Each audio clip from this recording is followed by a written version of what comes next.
Cyril Ramaphosa is a wicked man. He's playing games with this election, and it's time somebody calls him out. First thing, how do you announce the date of the election late? An election should be announced on time so that people can prepare. What he does today is the most evil thing anybody's ever done. He tells all political parties that are contesting in the elections, he says to them, I need you to give me 62,000 signatures, ID numbers of people that are registered to vote, and physical signatures to prove that they're going to vote for you. Now, I want to remind you, to get one seat in parliament, it only took 30,000 votes in the last elections. Why would you need double the number? Why do people need to prove themselves to you before they're on the ballot paper in a metric that doesn't even make sense?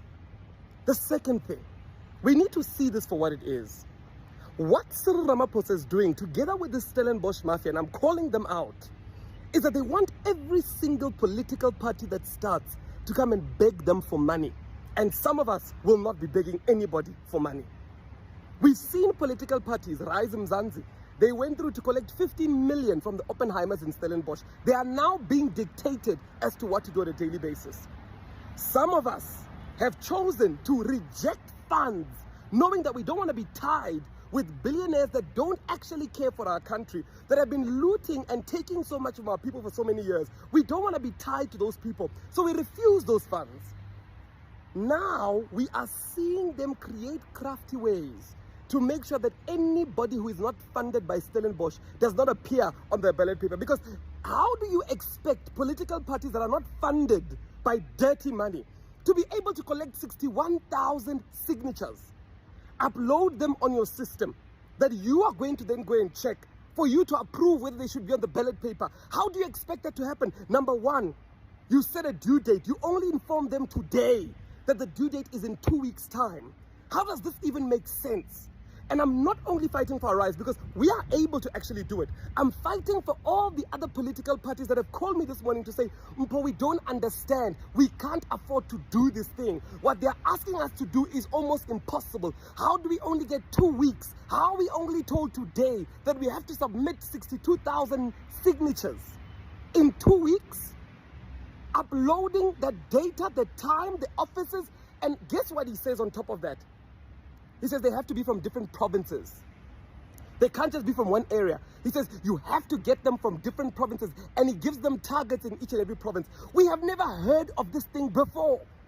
This is wickedness of the highest order. What he's trying to do, he's trying to make sure that on the ballot paper, there are only political parties that are funded by white monopoly capital, that are funded by him and his friends, so that whoever the people vote for, they are voting for him in that case. And we cannot allow that.